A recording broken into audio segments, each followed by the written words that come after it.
Hello everyone, this is the ATA channel. I'm Fally and he is... And this is Michael. So today we're going to be doing the discussion on Death Parade's episode 9 and 10. Now, as we also stated in the Alnoa Zero video, sorry about that. We have to apologize for the lack of videos last week. I was just too sick and Fally was, we're not going to go over jerking that off again. and got my zipper stuck. But anyways, so, oh yeah, before I forget again, keep in mind this is a discussion video, so obviously we are going to be discussing spoilers.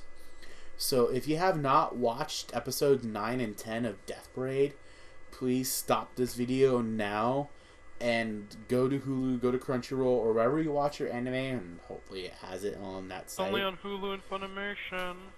Yeah. Go to your the official source you watch your anime on, and please watch it. We just do not want to spoil you guys the discussion. So let's begin. Episode 9 pretty much started where 8 left off with the two marked souls. And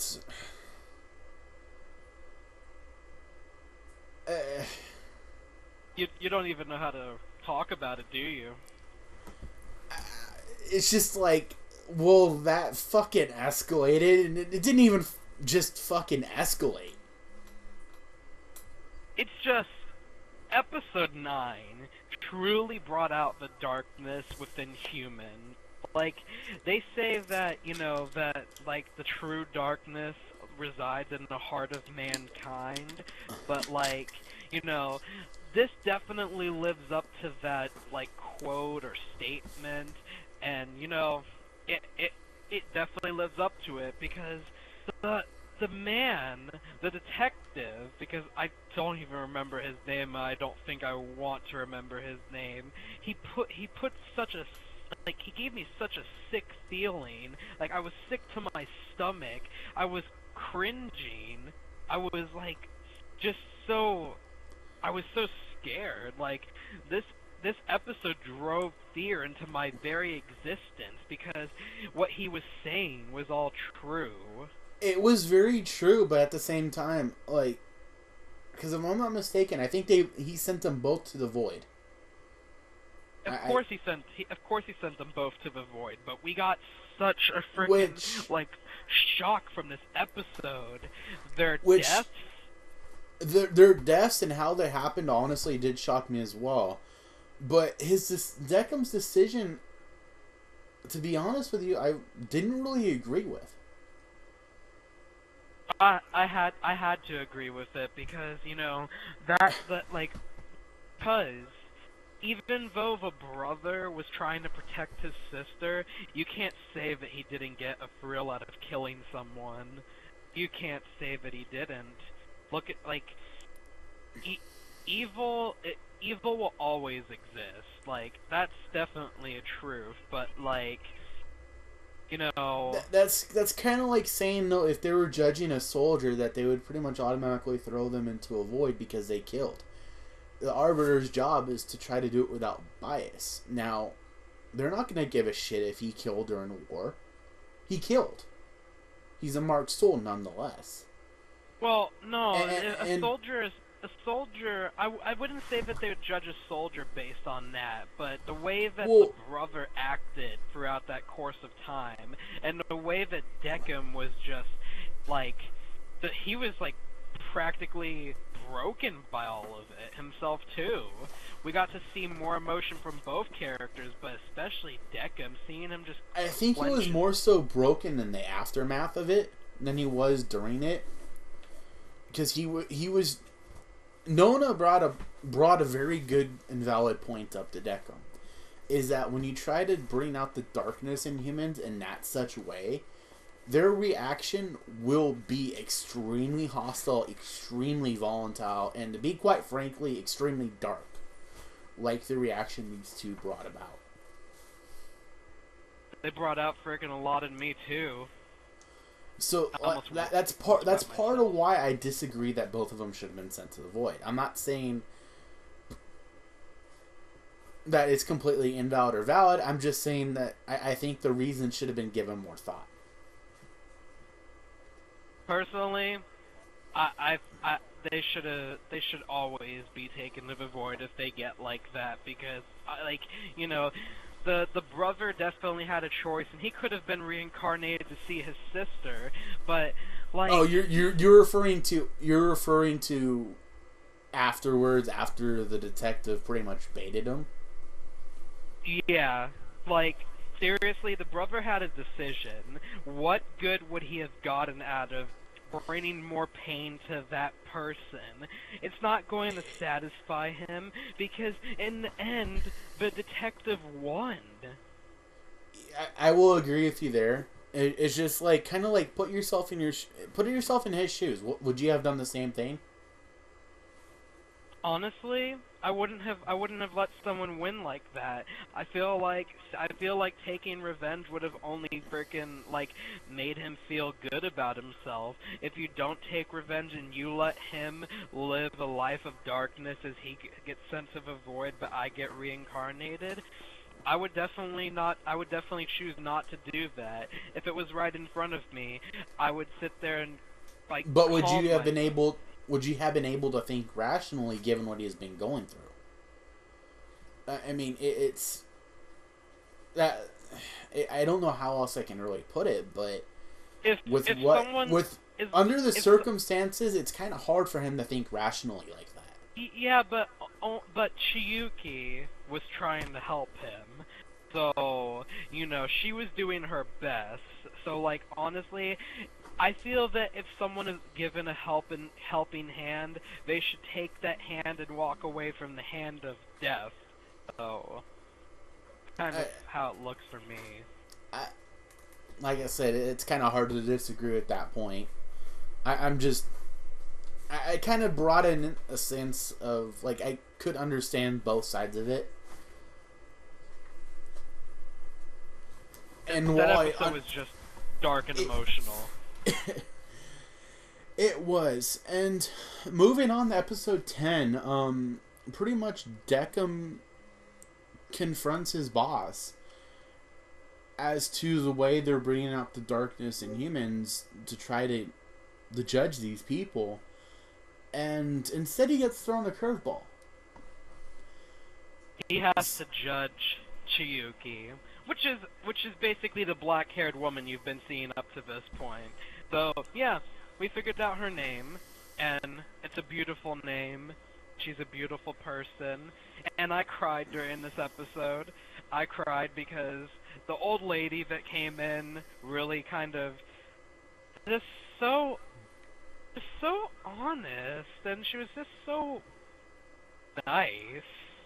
Like, it was a heartfelt episode. Not necessarily. It wasn't like episode 9 where it was like we went from really fucking dark to almost like a relaxed feel. It felt, and it really tugs at your heartstrings, because, like, seriously, you're made to feel this darkness one episode, and then in the next, you're meant to, like, feel like your heart's being warmed, and then you just start to let out tears because you realize how beautiful this is. That life is ugly, but it's so beautiful at the same time, and I just feel like Death Parade has pulled off every element so perfectly. And then we also have the special little plot twist. I don't remember his name, but he finds out the ultimate goal. An arbiter. That there is an arbiter with emotions. Now, it suggests again that it's Deckham. I'm still not 100% sure that it is still Deckham yet, because there are times when he's shown he is capable of emotion, but then again, so is Ginty. It legitimately makes me wonder at sometimes just exactly how an arbiter comes to be.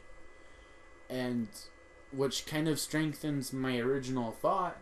Maybe they're trying to train Noma, and I don't remember her real name. Nona. Well, to wait. be an Wait. arbiter. Wait a minute. No. Oh, you're. You see, you said like Noma and everything. I was correcting you, but Yeah. the if you're talking about the black-haired woman, that's Chiyuki. I was referring to what we've been referring to, and I'm still probably not going to Chiyuki. remember. Chiyuki. Remember my waifu's name, you bitch. I'm kidding. I'm kidding. But the fact of the matter is, it does kind of make me wonder, even more so, if they're training her to be an arbiter. Well, I mean, she's gonna become a dummy if she doesn't get judged. I personally think that she's just a human who can't be judged. Well, yeah, and she even started the process. Even started to her becoming a doll towards the end of the episode as well. So Man, I can't wait to find out her past. So next episode's going to be an interesting one, and probably it's going to answer a lot of questions as to who exactly is this arbiter with emotions. And honestly, I'm not exactly sure if it will turn. Like, I will be happy if it turns out it was Decim all along, but part of me wants to be disappointed if it is. I wouldn't be disappointed with it because, you know, Decim is a complicated person. He's being led astray so much, and it's mainly because of the rules of the Arbiter, so... It is, but it's like, it's something they built upon this whole time, and it kind of seemed predictable. I wouldn't really say that it's, like, too predictable, because in the end, if he does, like, think about what the outcome of this might be. Think of Death Parade's concept.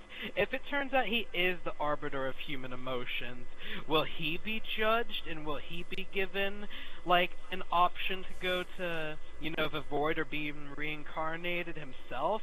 Could that law be broken if they become human? I really don't know, but it sounds interesting to me. That it does. So I would actually, that is predictable as that may be. There's one thing. It's not just predictable, but it kind of leaves the question unanswered still as to how arbiters become arbiters. Well, it might actually show us, considering, like, that you know, too. how it's go. Yeah. And there's what, 2 episodes more to wrap this up. So yeah, but they information dump almost every episode, so. Well, we've talked about that before, though. That it's kind of the brilliance in this anime so far as to how they've done it. It's not like we're being bombarded with all this shit. I don't know how to put it exactly. It's just beautiful. It is. With that said, is there anything else to discuss? I'm trying to remember. Not really. Alright, so with that said, this is ATA. Oh, wait. Actually, wait. There is one thing I did not bring up. If any of you saw the previews for Death Parade episode 11, because how the previews looked, we saw that Ginty was kind of having like a sadistic smile, but he was standing in front of a male body, and personally it looked like that the body of that, you know, pop star, or whatever, that celebrity that was in episode 6 with Mayu. And I don't know what he did, but he either recreated him or he brought him back. I don't really know what's going on there, but just think about that, because that's kind of interesting. I was wondering, I should have asked that before I said we're signing out. Yeah. But anyways, he's Fally and I'm Michael, so this is ATA and we're signing out.